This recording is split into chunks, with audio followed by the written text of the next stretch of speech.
Olá, bem-vindas e bem-vindos à nossa análise de hoje. Vamos conversar sobre um tema assim super central para a gestão pública, né? E que mexe com a vida de todo mundo. As contratações do governo. Oi, pois é. A forma como o dinheiro público entra nessas contratações, nossa, sempre gera debate, né? Principalmente quando falta clareza, falta integridade. Exato. E a gente sabe, infelizmente, que casos de mau uso de recursos, desvios em licitações, não são tão raros assim. Isso abala a confiança, né? Com certeza. Abala muito. Por isso que discutir e entender os mecanismos para garantir mais lisura, mais seriedade nesses processos é tão crucial hoje em dia. É isso. E é bem aí que a gente vai focar hoje. Como que a integridade e a transparência são tratadas assim como pilares mesmo, nas contratações públicas. E vamos olhar bastante para a nova Lei de Licitações, a 14.133 de 2021. E a importância disso, olha, é gigante. A gente está falando de garantir que o nosso dinheiro, né, o dinheiro dos impostos, seja usado do jeito certo, com eficiência, com ética. Prevenir corrupção, evitar aquele desperdício que a gente tanto ouve falar. Isso. E fortalecer a confiança das pessoas no governo, sabe? E no fim das contas, melhorar os serviços que chegam para a população. Saúde, educação, infraestrutura, tudo passa por contratações. Então, o nosso objetivo aqui é explorar um pouco esses fundamentos, as ferramentas que a lei e as boas práticas trazem para tentar garantir essa integridade. Vamos dar um foco especial na transparência, que é vista como uma chave, né? Uma chave essencial. E também na ideia dos programas de integridade, que a nova lei trouxe com mais força. Legal. E para essa nossa conversa, a gente está se baseando em alguns materiais, né? Tem uns trechos do Manual de Orientações e Boas Práticas na nova Lei de Licitações, lá do GovBR. Sim, um material bem prático. E também num artigo acadêmico que mergulha a fundo nessa relação entre transparência, integridade e eficiência. Perfeito. Então vamos começar por aí, por essa base, a transparência. Um dos textos que a gente viu traz uma visão bem interessante sobre ela, não é? Muito doa, sim. O artigo defende que a gente não veja a transparência só como o objetivo final, mas como um meio, um caminho poderoso para ter uma administração pública mais justa, mais eficiente, mais ética.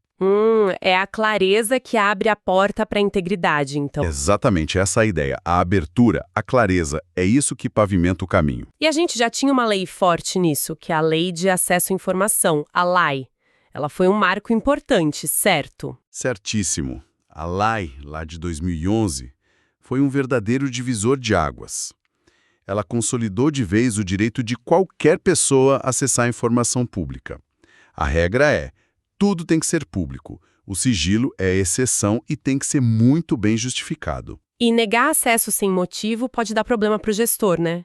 Pode, e pode dar problema sério, responsabilidade mesmo. E como esse princípio da publicidade funciona na prática, nas contratações? Especialmente agora com a nova lei.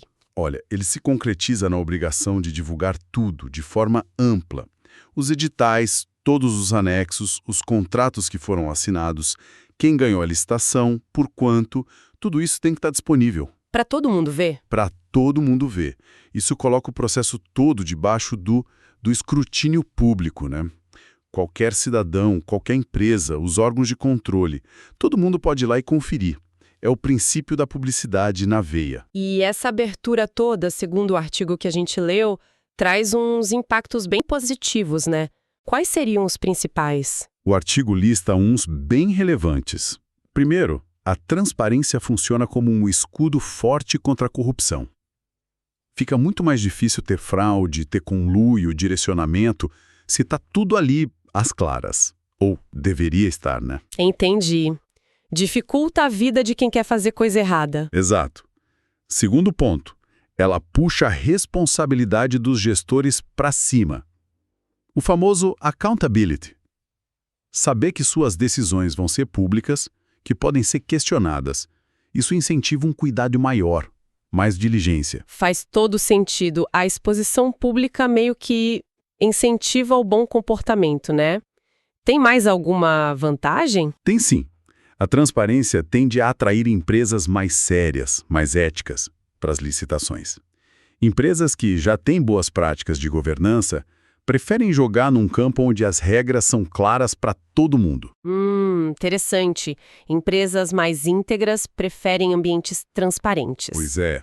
E, por último, um ponto que eu acho crucial. Aumenta a confiança da sociedade nas instituições. Quando as pessoas percebem que podem acompanhar como o dinheiro público está sendo usado, a credibilidade do governo tende a crescer. E a Lei 14.133, a nova lei, trouxe uma ferramenta específica para turbinar essa transparência, né? Que o Manual do GovBR detalha bem. O Portal Nacional de Contratações Públicas, o PNCP. O que é esse portal exatamente? O PNCP é uma peça-chave nesse novo cenário.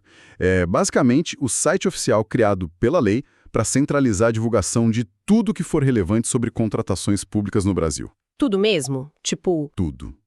Desde o edital, os anexos, o contrato assinado, os aditivos desse contrato, as atas de registro de preços, os planos de contratação que os órgãos fazem todo ano, catálogos de produtos, enfim, qualquer ato que a lei diga que tem que ser público, tem que estar lá. Caramba! Então a ideia é ser um grande Google das licitações e contratos do país inteiro? É mais ou menos por aí. Um grande repositório centralizado. O objetivo é simplificar radicalmente o acesso à informação. Antes, nossa, era uma luta, né? Tinha que ficar garimpando o dado em diário oficial, em site de cada órgão, cada um de um jeito. Era bem complicado mesmo. Muito. O PNCP quer unificar isso, facilitar a vida de todo mundo. Gestor, fornecedor, órgão de controle e, claro, da sociedade, das ONGs, de qualquer pessoa interessada. E essa publicação no PNCP, qual o peso que ela tem na lei? É só uma boa prática, uma recomendação ou é mais sério? É muito mais sério. O artigo 94 da Lei 14.133 é claríssimo. A divulgação do PNCP é condição indispensável para a eficácia dos contratos e dos seus aditamentos. Condição de eficácia. O que isso quer dizer, na prática? Quer dizer que se um contrato ou um termo aditivo não for publicado lá no PNCP dentro dos prazos que a lei manda, são 20 dias úteis para documentos da licitação e 10 dias úteis para a contratação direta, ele pode ser considerado juridicamente ineficaz, sem validade plena. Nossa, isso é muito forte. A validade do contrato depende de estar publicado no portal. Uau! É uma mudança e tanto. E aí já fica uma primeira reflexão pra gente, né? De que forma essa centralização de informações no PNCP pode, na prática, fortalecer o controle social sobre os gastos públicos. Olha, essa centralização é um salto de qualidade para o controle, sem dúvida. Ter um lugar único com dados padronizados do Brasil todo permite que cidadãos, imprensa, ONGs e os próprios fiscais do governo monitorem os gastos com muito mais eficiência. Fica mais fácil comparar preços entre órgãos diferentes, por exemplo. Exatamente. Comparar preços, identificar padrões meio esquisitos, ver se as regras estão sendo cumpridas. É como trocar um monte de mapa de papel rasgado para um GPS nacional integrado dos gastos públicos. A visibilidade aumenta muito e a chance de pegar desvio também. Entendi. A transparência, então, é a base de tudo. Agora, vamos andar um pouco e ver os mecanismos específicos de integridade que a própria Lei 14.133 criou. O Manual do GovBR ajuda a gente aqui. A lei é vista como um esforço para modernizar as coisas, né? Correto. A Lei 14.133 foi uma tentativa de atualizar as regras de contratação no Brasil, trazendo conceitos mais modernos de governança, de controle, superando muita coisa da antiga Lei 8.666. E um desses conceitos é a tal da governança nas contratações. O que seria isso, de forma simples? O manual cita uma portaria antiga lá da Secretaria de Gestão que define governança como um conjunto de mecanismos de liderança, de estratégia e de controle, que são usados para quê? Para avaliar, direcionar e monitorar como a gestão das contratações está funcionando. E o foco principal disso é garantir que as compras, os contratos, estejam alinhados com os objetivos do órgão, com o planejamento, com o orçamento. Basicamente fazer a coisa certa, do jeito certo. E onde entra a integridade nisso? Boa pergunta. A própria definição da portaria continua dizendo que a governança serve para agregar valor promovendo eficiência, efetividade, eficácia e um ambiente íntegro e confiável. Ou seja, não é só fazer a máquina rodar bem. É fazer rodar direito, com ética. Isso. Construir um sistema que funcione com ética e que gere confiança. Dentro do órgão, com os fornecedores, com a sociedade. Entendido. A lei também fala de um modelo de controle bem específico, né? Baseado em linhas de defesa. Como funciona isso? Sim. O artigo 199 da lei detalha esse modelo. É uma estrutura de controle interno com 3 linhas. A primeira linha são os próprios gestores, os servidores que estão ali na ponta, no dia a dia da contratação. Quem está na linha de frente, planejando a compra, fazendo edital, fiscalizando o contrato. Exatamente. Eles são a primeira barreira contra erros, contra falhas. A segunda linha são as unidades de apoio dentro do próprio órgão, tipo jurídico, que analisa a legalidade, e o controle interno do órgão, a auditoria interna setorial. Eles dão suporte, revisam, supervisionam o que a primeira linha faz. Ok. A linha de frente e o suporte interno. E a terceira linha? A terceira linha já são órgãos mais independentes, com uma visão mais ampla. Pensando no governo federal, por exemplo, seria o órgão central de controle interno, que é a CGU, a Controladoria Geral da União. O principal órgão de auditoria e combate à corrupção. Isso. E também o Tribunal de Contas da União, o TCU. Eles fazem auditorias, fiscalizações com mais autonomia em relação à gestão do órgão que está contratando. Parece um sistema bem pensado, né? No papel, pelo menos, mas como garantir que essas linhas trabalhem juntas, de forma coordenada e não fiquem só, sei lá, uma fiscalizando a outra e gerando atrito? É uma preocupação válida, sim. A lei diz que elas devem atuar de forma integrada, trocando informações, mas cada uma com sua independência. Principalmente a terceira linha. O objetivo é colaborar para prevenir, detectar e corrigir problemas. E para isso funcionar, o acesso à informação é chave, imagino. Fundamental. A lei garante que esses órgãos de controle tenham acesso total a documentos, informações, mesmo as sigilosas, para poderem trabalhar. A ideia é que a primeira e a segunda linha ajudem a gestão a fazer certo e a terceira linha confira se está tudo certo mesmo, de forma mais independente. Certo. Agora, um ponto que salta aos olhos na nova lei é a menção direta ao programa de integridade. O que é isso exatamente e qual o papel dele nesse cenário novo? Então, o programa de integridade, que muita gente chama de programa de compliance, né? É basicamente um conjunto de regras, de políticas, procedimentos, controles internos que uma empresa cria, às vezes voluntariamente, às vezes porque a lei manda. Para quê? Qual o objetivo? Para prevenir, para detectar e para corrigir desvios, fraudes, irregularidades, atos contra a administração pública. E a nova lei de licitações deu um destaque muito grande para isso, criando incentivos e até obrigações para as empresas que querem contratar com o governo. E em que momentos a lei fala desses programas? O manual que a gente usou de base aponta algumas situações, né? Sim, aponta 3 situações principais na Lei 14.133. Primeiro, como obrigatoriedade. O artigo 25, lá no parágrafo 4º, diz que, nas contratações de obras, serviços e fornecimentos de grande vulto, a empresa que ganhar a licitação tem que comprovar que implantou um programa de integridade. Grande vulto seria o quê? Contratos muito grandes. Exato. A lei define o que é grande vulto, hoje em dia é acima de 200 milhões de reais. E a empresa tem 6 meses depois de assinar o contrato para comprovar que tem o programa funcionando. Isso também está reforçado lá no artigo que fala da gestão do contrato. Entendi. Então, para contrato gigante, a empresa é obrigada a ter e mostrar que tem um programa de integridade. Quais as outras situações? Segunda situação. Ele aparece como critério de desempate. Lá no artigo 60, inciso 4º, se 2 ou mais propostas chegam empatadas no finalzinho da licitação, depois dos lances, depois de aplicar a preferência para micro e pequena empresa... Aquele empate técnico mesmo. Isso. Um dos critérios para desempatar é verificar se a empresa tem um programa de integridade implantado. Ele vem antes de outros critérios sociais. Quem define como avaliar isso no governo federal é a CGU. Nossa, que interessante. Serve até para desempatar uma disputa. E qual a terceira situação? Terceiro, ele funciona como atenuante de sanção. Imagina que a empresa contratada cometeu alguma falha, alguma infração durante o contrato. O artigo 156, parágrafo 1º, inciso V, Diz que se a empresa tiver um programa de integridade e comprovar que ele é aplicado de verdade, Eficiente. isso pode ajudar a reduzir a punição. Exatamente. Pode ser considerado na hora de definir a sanção, talvez levando a uma penalidade um pouco mais leve. Compreendo. Então, a lei usa o programa de integridade de várias formas. Exige para contratos grandes, dá uma vantagem em caso de empate e ainda pode funcionar como um colchão para minimizar problemas. Parece mesmo uma estratégia para incentivar as empresas a se mexerem, né? Totalmente. A ideia é essa. E aí fica mais uma reflexão. Como essa exigência ou valorização dos programas de integridade pode de fato influenciar o comportamento das empresas que licitam com o governo? Será que muda mesmo? Olha, a expectativa é clara. É forçar ou pelo menos incentivar fortemente o setor privado a investir a sério em ética, em conformidade. Ter um programa bom deixa de ser só marketing, sabe?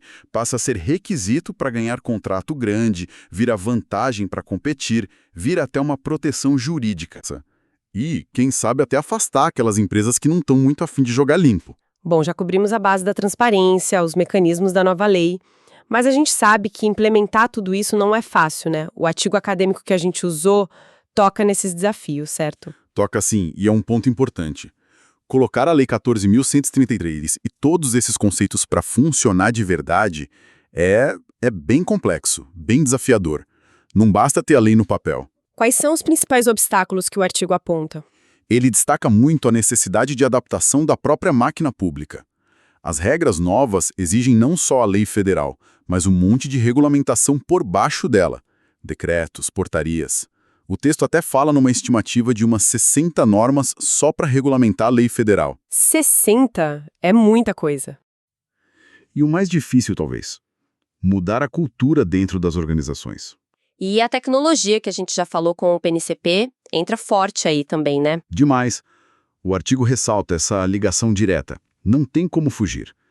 A viabilidade e a eficácia de muita coisa da nova lei dependem totalmente de ter sistemas eletrônicos bons funcionando. O PNCP é o exemplo mais claro.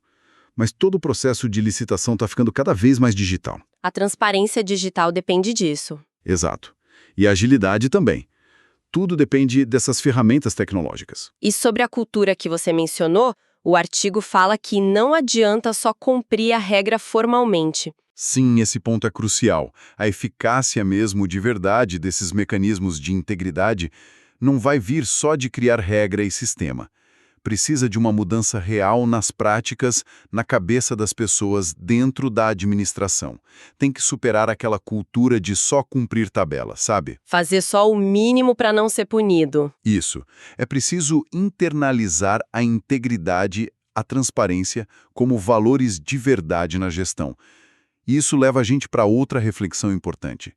Além da tecnologia, além da regulamentação, que mudanças culturais precisam acontecer dentro dos órgãos públicos para que a transparência e a integridade virem práticas do dia a dia, e não só discurso? É uma pergunta bem profunda essa. Talvez passe por valorizar quem identifica risco, encarar o controle como ajuda para melhorar, não só como punição, criar um ambiente onde se possa falar de ética abertamente. Perfeito.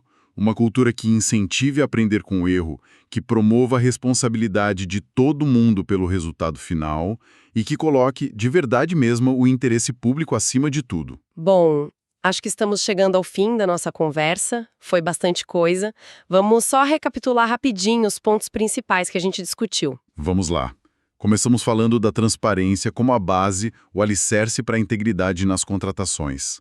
Citamos a lei e demos um destaque especial para o PNCP, o portal novo que centraliza tudo e cuja publicação é condição para a validade dos contratos. Isso. Depois a gente explorou como a Lei 14.133 trouxe mecanismos específicos para a integridade. A ideia de governança nas contratações, aquele modelo de controle com 3 linhas de defesa. E o papel importante que a lei deu para o programa de integridade das empresas, seja como obrigação em contratos de grande vulto, seja como critério para desempatar licitação, ou até como um atenuante se der algum problema no contrato. E, por fim, a gente viu os desafios para colocar tudo isso de pé. né, que vão além da lei em si, precisam de regulamentação, de adaptação dos órgãos, de tecnologia funcionando e principalmente dessa mudança de cultura organizacional. Exatamente. Então, pensando em quem está nos ouvindo, por que acompanhar esses mecanismos todos é importante? Qual o impacto prático disso? Olha, no fim das contas, a gente está falando de como o dinheiro de todo mundo, da sociedade inteira, é gerenciado. Entender as regras do jogo, como as contratações são feitas, que proteções existem ou deveriam existir para garantir que o dinheiro seja bem usado, com integridade, isso é exercício de cidadania. Permite cobrar melhor, fiscalizar. Isso.